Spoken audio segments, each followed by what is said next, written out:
Le 11 novembre 1945, la pluie tombait sur la France comme si le ciel lui-même cherchait à laver le sang des dernières années. Dans une petite gare de province, un train poussif freina dans un grincement de métal fatigué. Parmi les silhouettes maigres qui en descendirent, il y avait un homme au manteau trop large, la casquette enfoncée sur des yeux cernés, Jean-Luc Moreau. Il posa sa valise au sol, une valise légère, bien trop légère pour un homme qui rentre chez lui. Il inspira profondément, comme pour se convaincre que l'air de sa ville n'avait pas changé.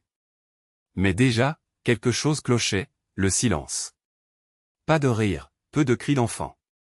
Juste le vent au milieu des ruines. En avançant dans la rue principale, Jean-Luc eut l'impression de traverser deux champs de bataille à la fois, celui des maisons bombardées, et celui des visages. Façades éventrées, vitres brisées, enseignes pendantes. Et dans les yeux des survivants, une fatigue différente de celle du front. Pas la peur des balles. La peur du lendemain. Devant ce qui avait été autrefois l'épicerie de ses parents, il s'arrêta net. La vitrine n'existait plus. La porte tenait à peine. À l'intérieur, quelques étagères vides, de la poussière, et des factures. Il ramassa une liasse de papiers éparpillés au sol. Des montants qu'il ne connaissait pas. Des signatures qu'il ne reconnaissait pas. Des dettes, partout. Ses mains, habituées au poids du fusil, tremblèrent devant ces simples morceaux de papier. « Maman » appela-t-il en entrant, la voix étranglée. Du fond de la pièce, une silhouette penchée sur un vieux poêle se redressa. Une femme aux cheveux prématurément blancs, le regard à la fois soulagé et terrifié. « Jean, mon fils. » Ils se prirent dans les bras, mais même dans cette étreinte, il sentit une tension. Comme si la guerre n'était pas vraiment terminée. Comme si une autre, plus discrète, continuait. Le soir même, autour d'une soupe claire, sa mère lâcha doucement. « Ton père est mort sans voir la fin de tout ça. La boutique a tenu aussi longtemps qu'on a pu. Mais sans ravitaillement, sans clients, avec les réquisitions, les prix qui explosaient. On a dû emprunter. Trop. » Jean-Luc serra la cuillère entre ses doigts. Sur le front, le danger était visible, bruyant, net. Ici, il se cachait dans les colonnes de chiffres, les taux, les arriérés, les promesses non tenues. Une autre sorte de bombe, silencieuse, qui éclatait dans la vie des gens bien après la fin des combats. Cette nuit-là, allongé sur le lit de son enfance, il ne trouva pas le sommeil. Les images du front se mélangeaient aux images de sa ville, des tranchées et des toits effondrés, des ordres de mission et des factures impayées, des rations militaires et des cartes de rationnement civil. Il sentit monter en lui une question lancinante, comment un pays qui avait su organiser des millions d'hommes, des tonnes de matériel, des convois entiers de nourriture, pouvait-il laisser ses propres citoyens se débattre seuls dans le chaos financier d'après-guerre? Et vous, en regardant la vie de Jean-Luc, est-ce que vous reconnaissez quelque chose de votre propre bataille financière, même en temps de paix? Une dette qui pèse, une angoisse du lendemain, un sentiment d'être livré à vous-même? Au petit matin, les yeux brûlés par la fatigue, il descendit à la cave pour chercher du bois. C'est là, dans une caisse militaire oubliée, qu'il aperçut pour la première fois ces vieux rapports économiques, couverts de poussière, sans imaginer encore que ces pages allaient changer non seulement sa vie, mais celle de tout le village. Quand Jean-Luc franchit le panneau rouillé à l'entrée de la ville, le silence le frappe plus fort que n'importe quelle explosion. Les maisons éventrées dessinent des cicatrices dans le paysage. Les volets claquent au vent comme des drapeaux de reddition. Sous ses bottes, le gravier mêlé de verre brisé crisse avec le même son sec que la neige gelée de l'Est. Mais ici, plus de fronts, plus d'ennemis visibles. Juste le vide, et les dettes. La petite boulangerie où il volait des croissants enfants n'est plus qu'une façade noircie. Sur la porte, une feuille jaunie, fermée. Faillite. Plus loin, la boutique du cordonnier, porte barricadée, pancarte à vendre griffonnée à la hâte. Dans la rue principale, 3 commerces encore ouverts. 3. Et les visages des survivants ont l'air plus vieux que la guerre elle-même. Il pousse la porte du café. À l'intérieur, quelques hommes courbés sur des verres, en plein jour. L'odeur de vin bon marché se mélange à celle de la poussière humide.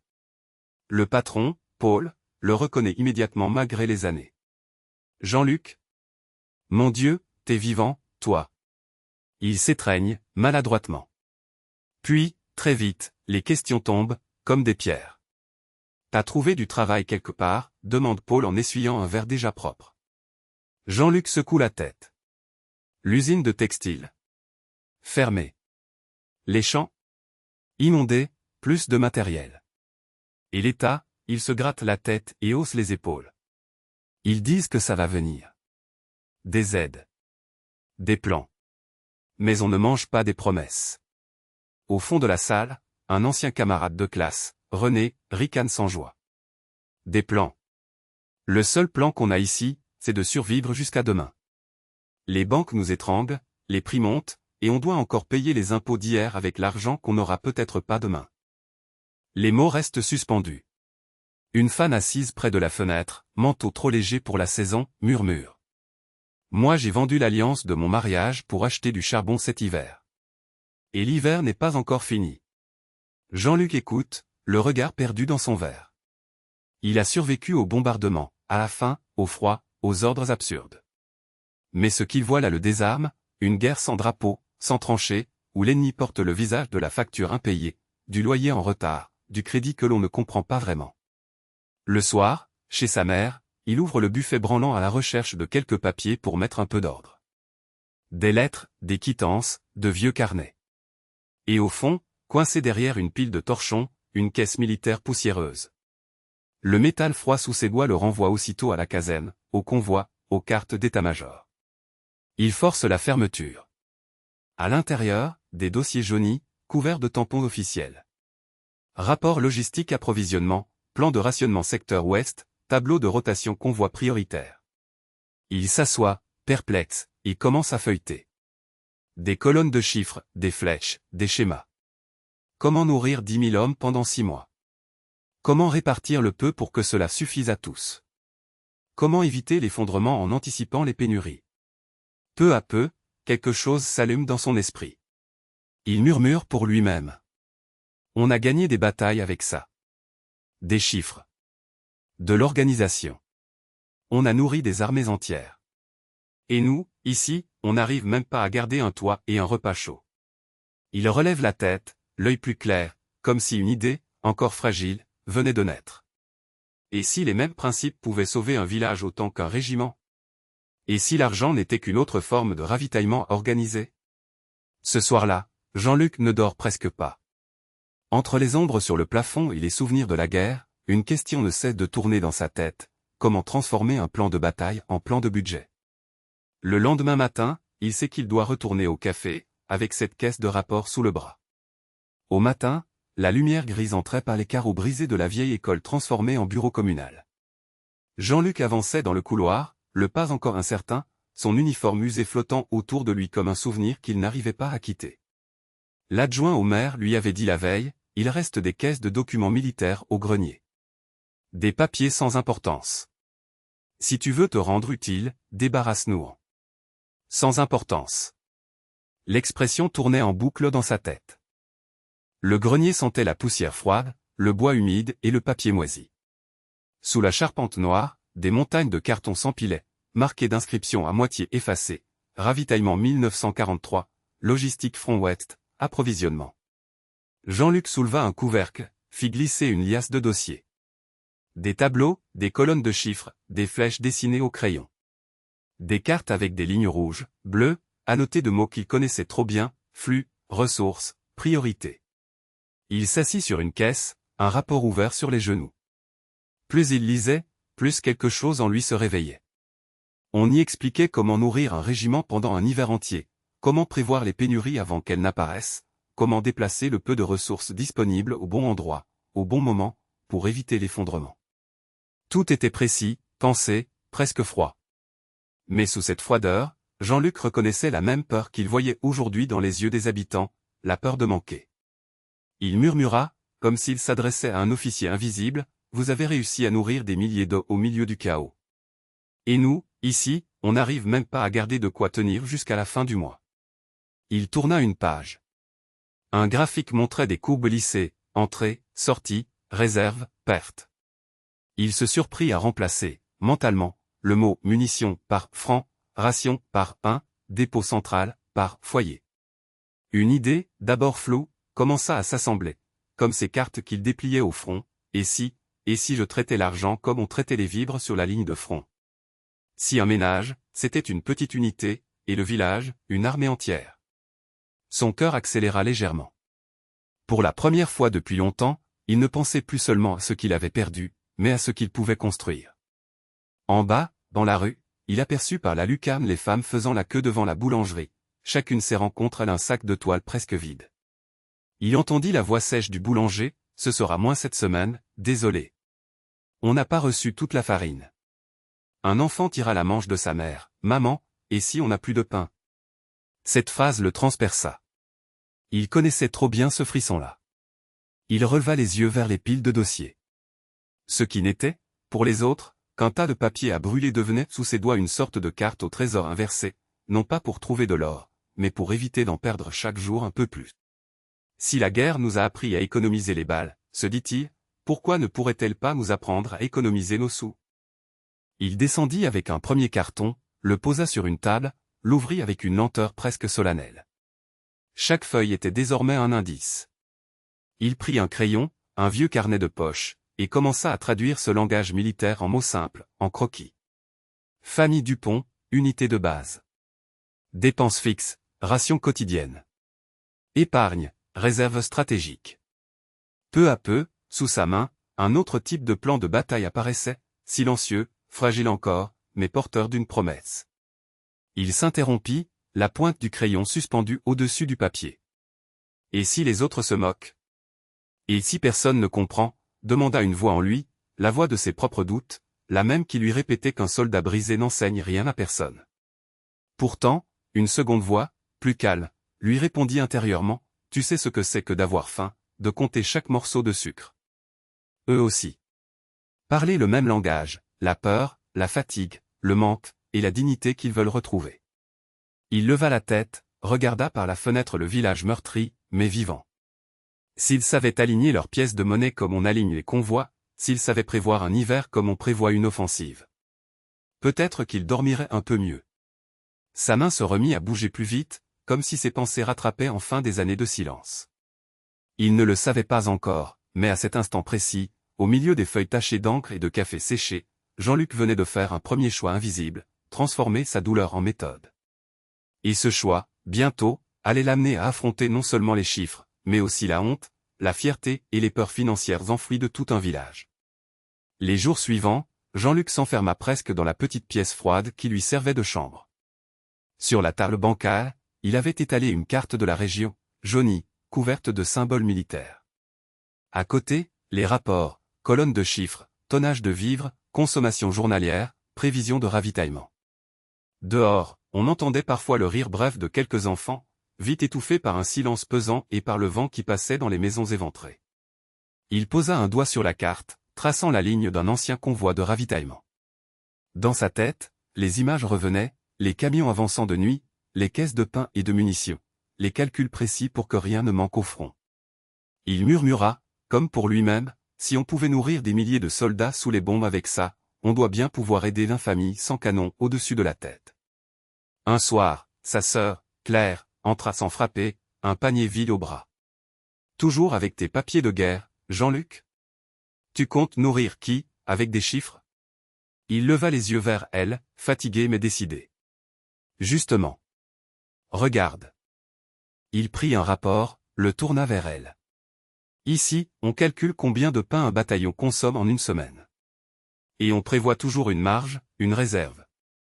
Toi, tu fais ça avec ton argent. Elle haussa les épaules. Quel argent? Tout passe dans le charbon et quelques pommes de terre. On éteint des incendies, on ne fait pas de plan. Jean-Luc eut un léger sourire. C'est ce que je veux changer. On va arrêter d'éteindre des incendies. On va organiser le ravitaillement. Comme à la guerre, mais pour la vie. Elle fronça les sourcils, intriguée malgré elle. Tu parles de quoi, exactement? Il prit un crayon, traça sur une feuille vierge 3 colonnes simples. Regarde, ici, c'est les besoins essentiels, ce qu'on doit absolument avoir pour survivre. Là, c'est le variable, ce qui change, ce qu'on peut ajuster. Et ici, c'est notre réserve, notre stock de sécurité. Ce que vous appelez l'épargne, mais pensez comme un dépôt stratégique. Elle suivait le crayon du regard. Tu veux faire un budget? On a déjà essayé, tu sais. On note, on compte, et à la fin, il manque toujours. Il hocha doucement la tête. Parce que vous comptez après coup. À l'armée, on ne comptait pas ce qui restait. On décidait d'abord ce qu'il fallait absolument protéger. Et on organisait tout le reste autour. Il se tut un instant, puis ajouta, plus grave, et puis on ne laissait pas une unité seule. Les bataillons se prêtaient des ressources. On partageait le risque. Ici, chaque famille se débrouille dans son coin, comme si elle était une petite armée isolée. C'est pour ça que tout le monde souffre en silence. Claire s'assit lentement, posant son panier. Et, tu crois qu'on pourrait faire ça ici? Entre voisins? Oui. Mais il faut d'abord que je teste sur nous. Que je transforme nos francs, nos dettes, en quelque chose que je comprends, des flux, des stocks, des priorités.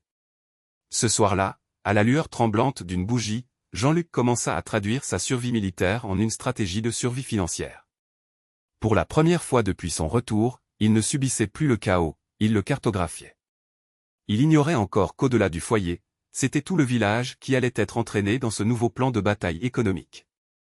Les jours suivants, Jean-Luc s'enferma presque dans la petite pièce du fond, celle qui sentait le moisi et la poussière. La caisse de rapport militaire était ouverte sur la table, les feuilles étalées comme une carte au trésor énigmatique. On entendait, par la fenêtre fendue, le bruit maigre du village qui reprenait vie, des pas lourds dans la rue, une charrette qui grince, des voix basses qui parlent de prix, de famine, de l'hiver qui approche. Il passa son doigt sur un tableau à double entrée, chiffres impeccables, colonnes alignées. Approvisionnement d'une division, rationnement sur 6 mois, prévision des pertes. Il murmura, presque pour lui-même, si on peut nourrir 10 000 hommes au front avec si peu, pourquoi on n'arriverait pas à nourrir 50 familles ici? Cette pensée le heurta de plein fouet. Pour la première fois, il ne regardait plus ces documents comme le souvenir d'une machine de guerre, mais comme un manuel d'organisation. Le soir, Jeanne entra, un torchon à la main. « Tu ne viens plus manger avec nous, on dirait que tu pars encore au combat », lança-t-elle avec une douceur inquiète. Jean-Luc leva les yeux, cerné mais brillant. « Je crois que j'ai trouvé quelque chose. Regarde. » Il lui montra un schéma. Ici, c'est le plan de ravitaillement d'un régiment. On peut faire la même chose avec les récoltes, le bois, les économies de chacun. Si on met tout en commun, si on organise les besoins comme une campagne, on peut tenir. Pas juste survivre, mais reconstruire. Jeanne le fixa, hésitante. Tu crois que les gens te suivront? Ils ont déjà tout perdu, même la confiance. Il serra les lèvres. Justement. La confiance, ça se reconstruit comme un pont, pierre après pierre. Le lendemain, il convoqua quelques habitants dans l'ancienne salle municipale, encore marquée par des impacts au mur. Ils arrivèrent à petits pas, méfiants, en serrant leurs manteaux usés, le boulanger dont le four n'avait plus assez de farine, la veuve Martin avec ses yeux rougis, Antoine le menuisier qui n'avait plus de commande. Jean-Luc se tenait debout devant un vieux tableau noir, la caisse de documents à ses pieds. « Je ne vais pas vous parler de la guerre, on la connaît assez », commença-t-il d'une voix calme.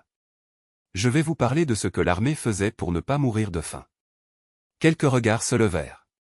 Il esquissa un plan grossier à la craie, des flèches, des cercles, des mots simples.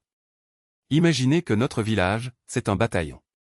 Chacun a des besoins, chacun a des ressources. Seul, on s'effondre. Ensemble, on peut lisser les chocs.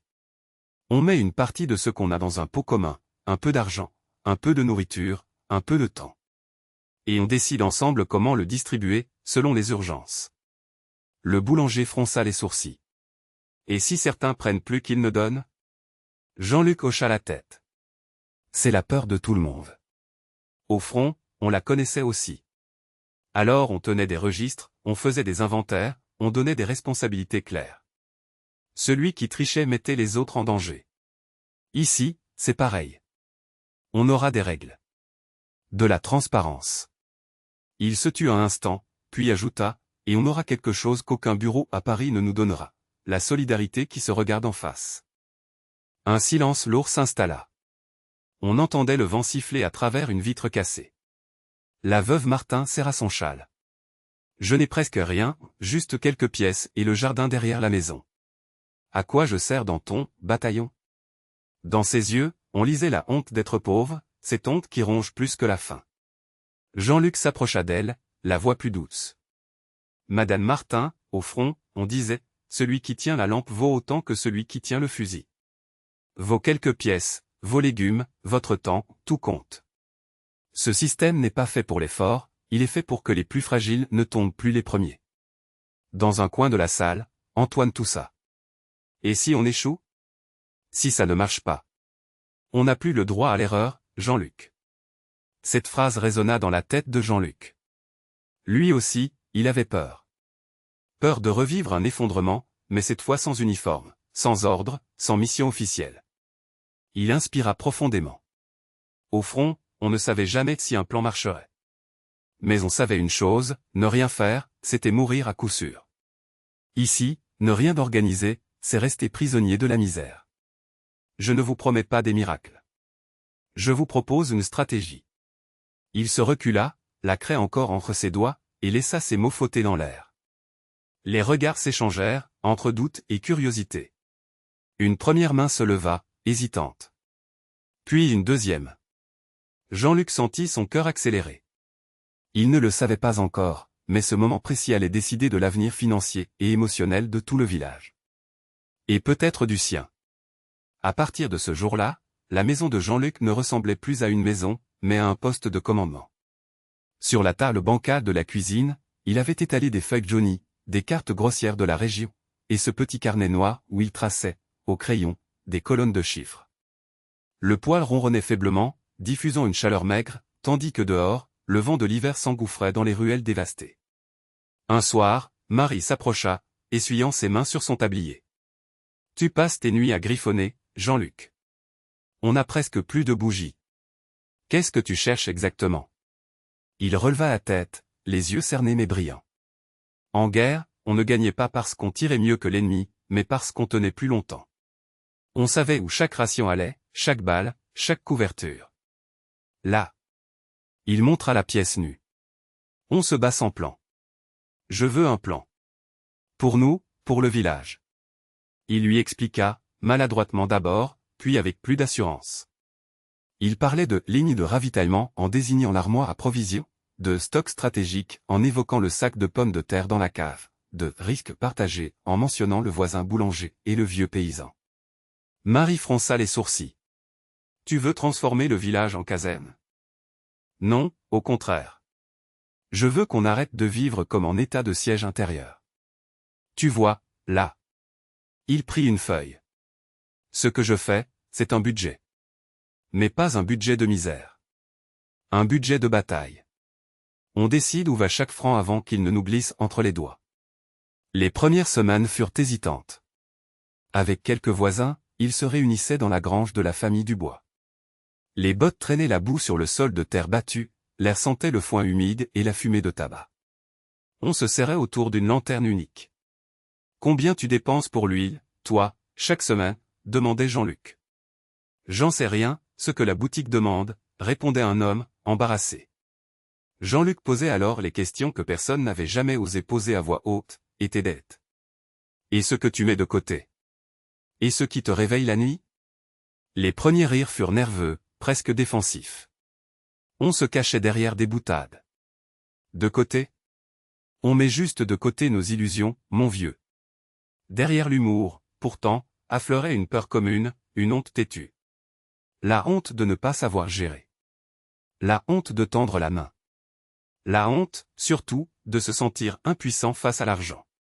Alors Jean-Luc sortait les rapports militaires. Il montrait comment l'armée notait chaque sac de farine, chaque litre de carburant. Regardez, même en pleine bataille, ils ne laissaient rien au hasard. Vous croyez qu'ils avaient moins peur que nous? Non. Mais ils transformaient la peur en préparation. Ce que je vous propose, c'est la même chose pour vos maisons. Un plan pour que la fin du mois ne soit plus une embuscade. Peu à peu, les visages se décrispaient. Un paysan osa murmurer. Moi, ce qui me tue, c'est que, quand un de mes mômes tombe malade, je dois choisir entre le médecin et le charbon. J'ai l'impression de trahir quelqu'un à chaque décision. Dans la grange, un silence lourd tomba. Jean-Luc inspira profondément. C'est ça, la guerre dont je vous parle. Pas celle des armes. Celle qui se joue dans vos tripes, quand vous comptez vos pièces à la lueur d'une bougie. Pour la première fois, il nomma à haute voix ce qu'il avait lui-même ressenti ces dernières années, ce mélange de culpabilité, de fatigue nerveuse, d'angoisse sourde. Une sorte de bombardement intérieur, mais silencieux. Et, à mesure qu'il parlait, certains hochaient la tête, comme si ces mots mettaient enfin une lumière sur ce qu'ils n'osaient même pas formuler. Tu connais cette sensation, toi aussi? Ce moment où tu regardes ton compte, où tu fais un rapide calcul dans ta tête, et où ton cœur se serre avant même que les chiffres n'apparaissent. Dans ce village, en 1946, ils la vivaient tous. Simplement, personne n'avait appris à la regarder en face. Ce soir-là, dans la grange, Jean-Luc fit une promesse. On va faire ce que l'armée faisait avec ses ressources, on va organiser, anticiper, et surtout, on va éviter de se battre chacun dans son coin. On va créer nos propres alliances. Restait à transformer ces grandes idées en quelque chose de concret, de simple, que chacun pourrait appliquer chez soi, avec 3 pièces et un cahier d'écolier. Ce soir-là, dans la petite salle éclairée à la lampe à pétrole, l'air sentait le café brûlé et la laine mouillée. Les villageois étaient assis serrés sur des bancs, les épaules encore alourdies par la fatigue d'une journée de travail. Au centre, près du tableau noir récupéré de l'école bombardée, Jean-Luc tenait entre les mains un carnet couvert de colonnes et de chiffres. On ne peut pas parier notre avenir sur un seul champ, ni sur un seul salaire, dit-il calmement. Un général ne mise jamais toute sa logistique sur une seule voie ferrée. Un bombardement, et tout s'effondre. Nous, c'est pareil. Un murmure parcourut la pièce. Un ancien, la moustache blanche et les mains tremblantes, demanda d'une voix cassée, « Et qu'est-ce que tu proposes, Jean-Luc » ? On n'a déjà plus rien. Jean-Luc s'approcha du tableau. À la craie, il traça 3 cercles reliés comme un petit plan de bataille. Premier cercle, ce dont vous avez absolument besoin pour survivre chaque mois. Deuxième, ce qui vous sécurise, ce qui vous protège des coups du sort.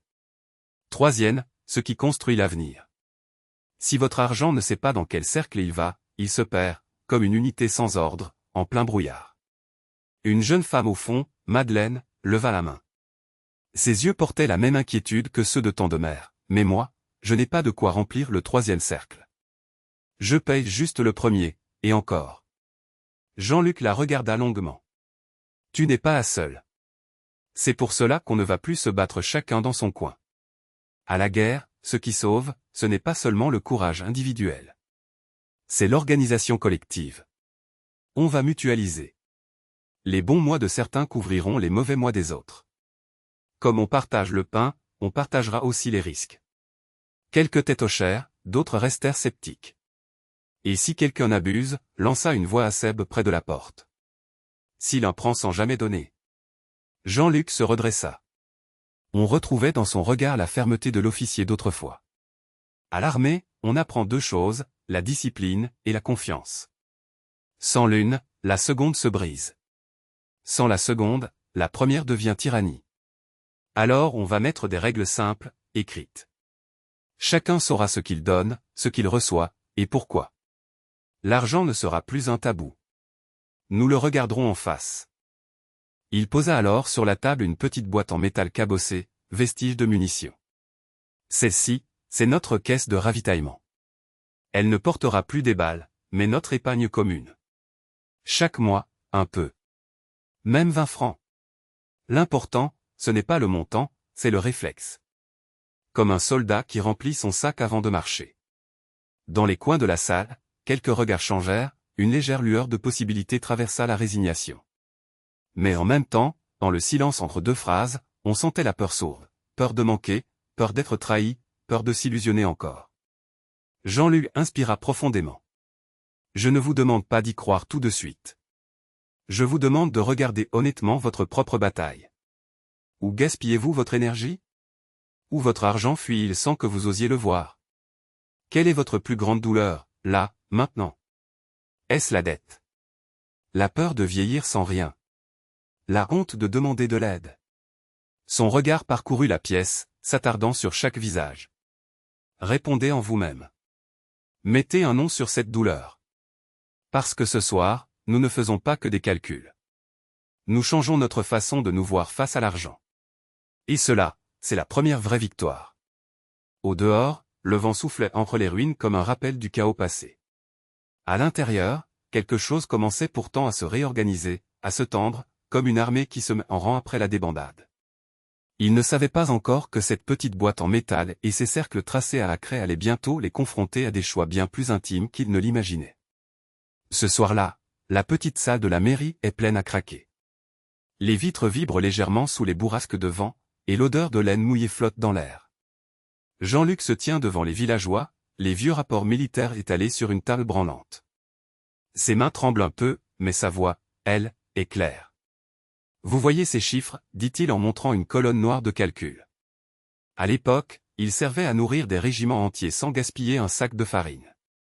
Nous, aujourd'hui, on ne commande pas des troupes, mais on essaie de nourrir nos familles. La logique, elle, est la même. Une femme au foulard délavé lève la main. C'est Madeleine, veuve de guerre, 3 enfants. Mais Jean-Luc, je n'ai rien à mettre dans un budget. Tout part déjà dans le charbon, le pain et les dettes. Qu'est-ce que tu veux que je planifie, moi? Le vide? Jean-Luc respire profondément. Il la regarde, sans la fuir. Justement, Madeleine. En guerre, on commence par compter le vide. Les rations qu'on n'a pas, les munitions manquantes. C'est douloureux, mais c'est le seul moyen de ne plus avancer à l'aveugle. On va poser tout ça sur la table. Tes dépenses. Tes dettes. Ce que tu peux partager. Ce que tu peux différer.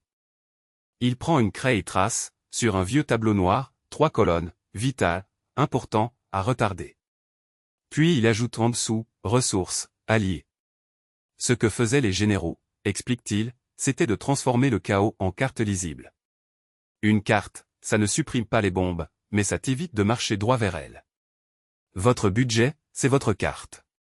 Votre épargne, même minuscule, c'est votre ration de secours. Et vos voisins, vos proches, ce sont vos alliés. Au fond de la salle, un homme grogne, des alliés. On est tous pauvres ici. On va partager quoi, notre misère? Jean-Luc ne se démonte pas, en 44, notre bataillon manquait de tout.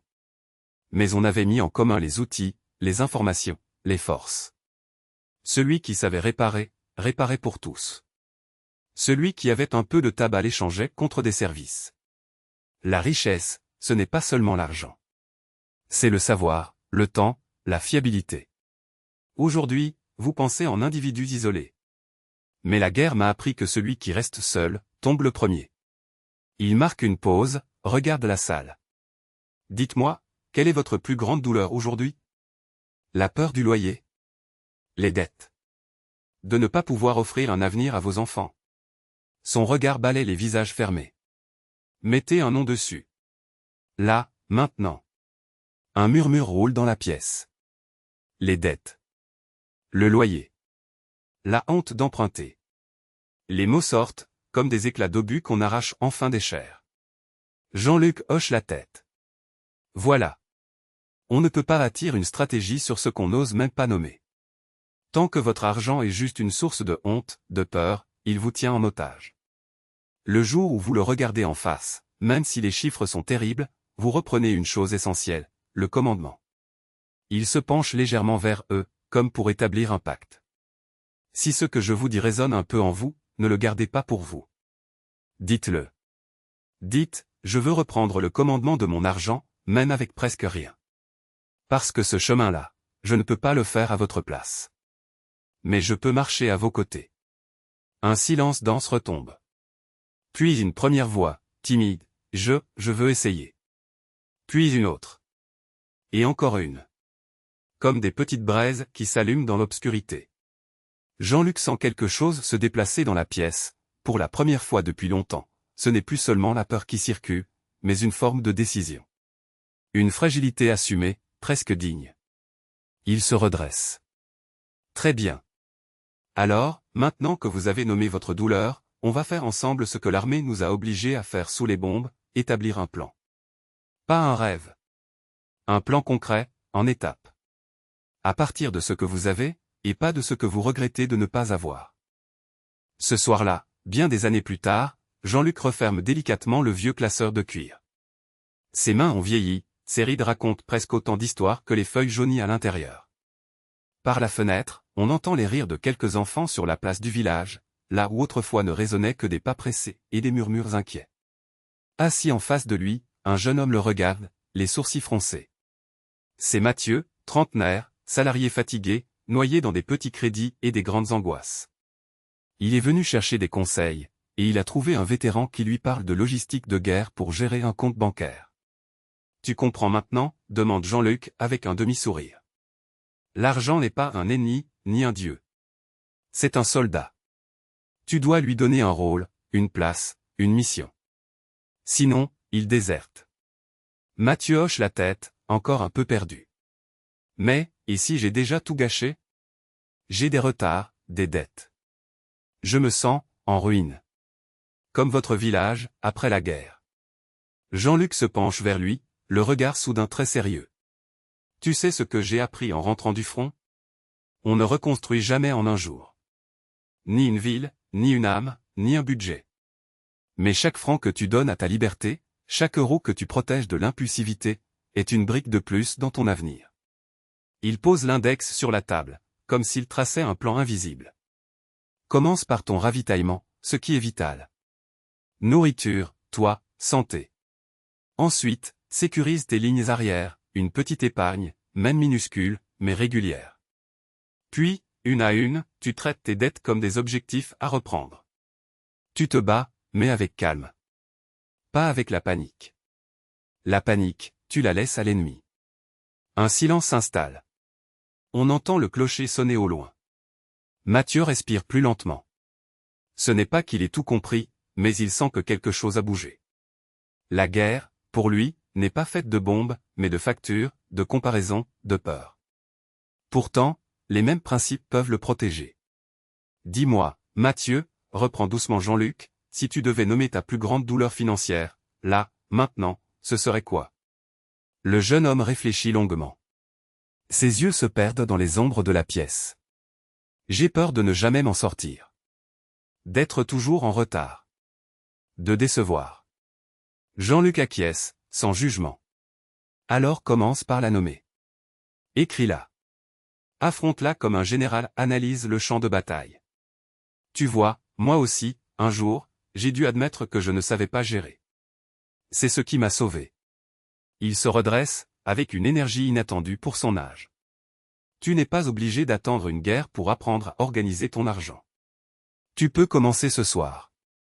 Prends une feuille, trace ton front, tes ressources, tes failles. Et surtout, ne reste pas seul. Parlant. Ses yeux se tournent comme s'il regardait au-delà des murs, au-delà du temps. Toi qui écoutes cette histoire, quelque part, aujourd'hui. Où est ton champ de bataille? Est-ce tes dettes? Tes achats impulsifs? Le regard des autres? Quelle est, pour toi, cette douleur financière qui t'empêche de dormir? Mets-lui un nom. Écris-la. Et ose la partager. C'est comme ça qu'on commence à reprendre le terrain. La caméra s'attarderait sur les mains de Jean-Luc, sur ce vieux dossier de guerre devenu manuel de paix intérieure. Sa voix résonne encore, plus douce, tant que tu respires, tu peux réorganiser tes lignes. Tant que tu réfléchis, tu peux redessiner ta stratégie. Tu peux apprendre à te protéger, à protéger les tiens. Et si cette histoire t'a parlé, si quelque chose en toi s'est reconnu dans ce village en ruine et cette reconstruction patiente, alors reste avec moi. D'autres récits t'attendent, d'autres batailles financières, d'autres victoires silencieuses. Ensemble, bloc après bloc, histoire après histoire, nous allons continuer à transformer l'angoisse de l'argent en une stratégie de vie.